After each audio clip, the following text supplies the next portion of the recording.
اس لیے یہ ٹاپک آج بتانے کی ضرورت پیش آئی کہ ہم اپنی زندگی کے رخ کو جب تک ٹھیک نہیں کریں گے اس وقت تک ہماری زندگی کی یہ پریشانیاں ختم نہیں ہوں گی۔ ماں باپ خود اپنی اولاد کو پریشان کر کے خوش نہیں ہوتے، اللہ رب العزت اپنے بندوں کو پریشان کر کے کیسے خوش ہوں گے؟ تو وہ نہیں خوش ہوتے، اس لیے فرمایا ما یفعل اللہ بعذابکم ان شکرتم وآمنتم، اگر تم ایمان لاتے شکر کرتے اللہ تعالیٰ کو تمہیں عذاب دے کے کیا ہاتھ اللہ تعالیٰ کیا کرتا تمہیں عذاب دے کے؟ وہ کیوں عذاب دیتا؟ تو اللہ تعالیٰ خوش نہیں ہوتے، وہ نہیں چاہتے کہ بھوکے ننگے رہے بندے، پریشان رہے بندے۔ یاد رکھیے اللہ رب العزت نے اپنے بندوں کو عذاب کے لیے پیدا نہیں کیا، اپنے بندوں کو ثواب کے لیے پیدا کیا ہے۔ کیوں؟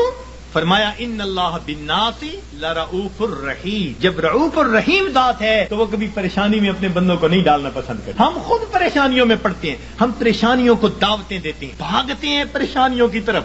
کس طرح سے؟ اپنے رب کے حکموں کو توڑ کے، اپنے محبوب کی سنتوں کو چھوڑ کے۔ کون سا گھر ہے آج بتائیے تو صحیح کہ جہاں نبی علیہ الصلوۃ والسلام کی سنتوں کو ذبح نہیں کیا جاتا؟ الا ماشاء اللہ، نیکوں کے گھرانوں میں بھی کوئی نہ کوئی فرد ایسا ہوتا ہے جو من مرضی کا مالک، نہیں حکم چلتا دوسرے کا، نہیں اختیار کسی کا۔ آج ہمارے گھر، گلی کوچے، بازار نبی علیہ الصلوۃ والسلام کی سنتوں کی مذبح گاہیں بن چکی ہیں، اور پھر ہم کہتے ہیں کہ ہمیں پرسکون زندگی نصیب ہو جائے۔ رہنا دریا میں مگر مجھ سے بیر، رہنا دنیا میں اور دنیا کے پیدا کرنے والے کو ناراض کر کے، تو کیسے پرسکون زندگی گزاریں گے؟ ایک صاحب آئے، بڑی فیکٹریوں کے مینیجر تھے، آنسوؤں سے رونے لگے، حضرت میں اتنا پریشان ہوں میں آپ کو بتا نہیں سکتا، میرا خرچہ پورا نہیں ہوتا۔ بھئی ہے کتنا؟ بس حضرت 2 کاریں دی ہوئی ہیں، میرے لیے علیحدہ، بچوں کے لیے علیحدہ، کوٹھی لے کے دی ہوئی ہے، کوٹھی پر چوکیدار، باورچی اور گن مین سب مالکوں کا، پیٹرول مالکوں کا، بیمار ہو جائیں تو ڈاکٹر کا خرچہ مالکوں کا، اور ٹیکس ویکس ہو تو مالکوں کا، اور حضرت مجھے صرف 75,000 مہینے کے ملتے ہیں۔ 75,000 مہینے کے ملتے ہیں، سارے باقی خرچے مالکوں کے، اور آنسوؤں سے رو رہا ہے کہ حضرت میرے خرچے پورے نہیں ہو۔ فیصل آباد سے ایک خاتون آئی، پردے میں بیٹھ کے بات کرنے لگی، رو رہی ہے دارو قطار، 5 منٹ روتی رہی، اور اس کے بعد کہنے لگی بس میرے لیے دعا کریں، میرے خرچے پورے نہیں ہوتے۔ میں نے کہا کتنے فرد ہیں؟ کہ بس میاں بیوی ہیں، اولاد نہیں ہے۔ تو کتنا خرچہ دیتا ہے خاوند؟ کہ جی ہر مہینے کا 50,000 دیتا ہے۔ میں نے پوچھا بنتا کیا ہے؟ کہنے لگی بس دوائیوں پہ خرچ ہو جاتے ہیں۔ اور واقعی ایسے تھا، 50,000 روپیہ اکیلی خاتون کا خرچہ، مگر وہ ڈاکٹروں کے باتوں میں چلا جاتا تھا۔ میں نے اس مینیجر اور اس خاتون کو پھر سمجھایا، میں نے کہا کہ اپنی زندگی سے جب تک نافرمانی کو نہیں نکالو گے تمہیں زندگی میں کبھی سکون نہیں مل سکتا۔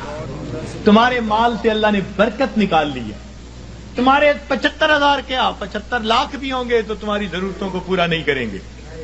برکت اللہ تعالیٰ نکال لیتے ہیں، اتنا کماتے ہیں ضرورتیں اتنی، پریشان، اتنا کماتے ہیں ضرورتیں اتنی، پھر پریشان، لنگوٹ باندھ باندھ کے میدان میں اترتے ہیں۔ اب اس پریشانی کو تو ختم کر دینا ہے، اگلی پریشانی اوپر سے آ جاتی ہے، پہلی ختم نہیں ہوتی دوسری اوپر سے، پھر پریشان پھرتے ہیں، کہتے ہیں جی بس رول رول کے زندگی گزار رہے ہیں۔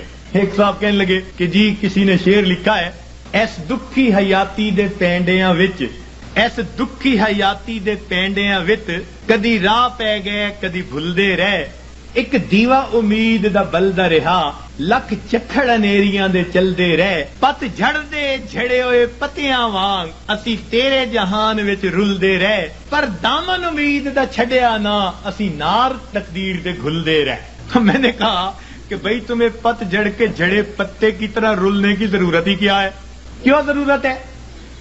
تم اپنے آپ کو پروردگار کے حوالے کرو، وہ تمہیں بے آسرا نہیں فرمائے گا، وہ تمہیں کٹی پتنگ کی طرح نہیں رکھے گا، جھڑے ہوئے پتے کی طرح رلنا نہیں پڑے گا، گھلنا نہیں پڑے گا تقدیر سے۔ وہ تقدیر بنانے والے کے ساتھ اپنے آپ کو نتھی کر لو، پھر دیکھو کہ وہ پروردگار کیسے سکون اور اطمینان کی زندگی عطا فرما دیتا ہے۔ تو ہمیں آج جس سے بھی پوچھیں، کوئی کہے گا بھائی نے پریشان کیا، کوئی کہے گا پڑوسی نے پریشان کیا، بیوی نے پریشان کیا، اولاد نے پریشان کیا۔ ہمیں کسی نے پریشان نہیں کیا، ہمیں ہمارے گناہوں نے پریشان کیا ہوا ہے، ہمیں ہمارے نفس نے پریشان کیا ہوا ہے، ہمیں شیطان نے پریشان کیا ہوا ہے۔ تو دشمن ہمارے 2 ہی ہیں، نفس اور شیطان، اور دونوں گناہ کروا کے ہمیں پریشان کر دیتے ہیں۔ ہم گناہ کرتے ہیں سکون کی خاطر، اور گناہوں سے اور بے سکونی بڑھتی ہے۔ میر کیا سادہ ہے بیمار ہوئے جس کے سبب اسی عطار کے لونڈے سے دوا لیتے ہیں۔ جن کاموں سے پریشان ہوتا ہے بندہ سکون حاصل کرنے کی خاطر ان کاموں کو کرتے پھرتے ہیں۔ تو یاد رکھیے کہ گناہ ظاہر میں خوبصورت نظر آئے، اس میں لذت محسوس ہو، اس میں وقتی طور پر اطمینان محسوس ہو، مگر حقیقی طور پر اس میں دل کی پریشانی ہوا کرتی ہے۔ اور جتنا ہم گناہ کریں گے اتنا ہماری زندگی میں پریشانی آئے گی۔ یہ اللہ والے جو گناہوں سے اپنے آپ کو بچا لیتے ہیں، اللہ تعالیٰ ان کی زندگی کو سکون عطا فرما دے۔